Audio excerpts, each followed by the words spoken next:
against the Népszabadság, the largest Hungarian daily paper, which happened this weekend and which happened to be my newspaper as well. So is the Commission concerned by the situation of media freedom in Hungary after Népszabadság, the largest independent daily paper, was shut down in the weekend? And secondly, if I may, Dunja Mijatovic, media freedom representative of the OSCE, has called the European Commission to closely monitor the media developments in Hungary, saying, I quote, because the government's media policies in Hungary were setting a bad example for EU candidate countries and those striving for democracy. So do you agree with her, and are you ready for this monitoring exercise? Thank you.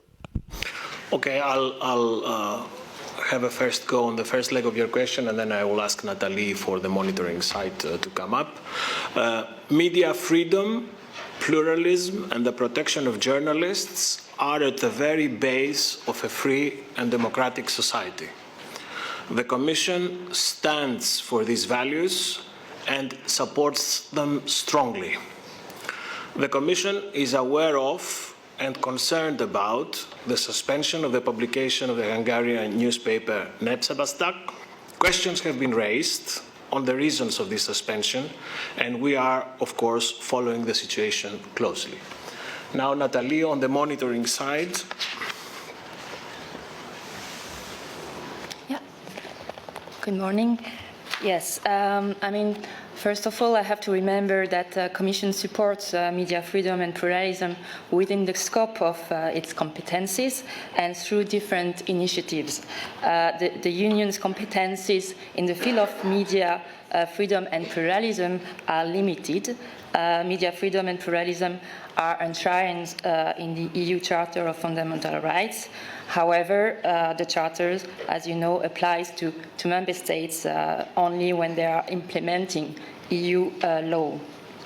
This is therefore mainly for member states to protect media freedom and pluralism within their respective country.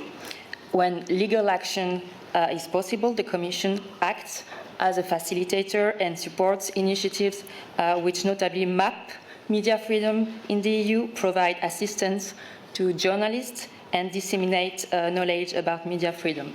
I could go also through different initiatives that the Commission and also the European Parliament notably support.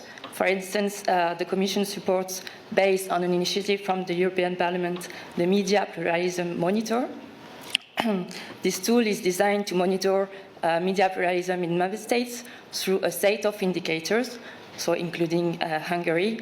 Reports have been produced by this Center of Media Pluralism and Media Freedom at the European University Institute in Florence on the basis of this tool. The aim is to contribute and to inform the debate on media freedom and pluralism across Europe. The latest report was published in March 2016, so this year. Okay, on this subject, yes, please, Catherine. Feore, EU reporter. You know, reports, indicators, more reports. You know, the President of the European Commission is responsible for defending the general European interest in defending Article 11 of the Charter of Fundamental Rights on freedom of the press. And we've been told repeatedly in this press room that this is a political commission.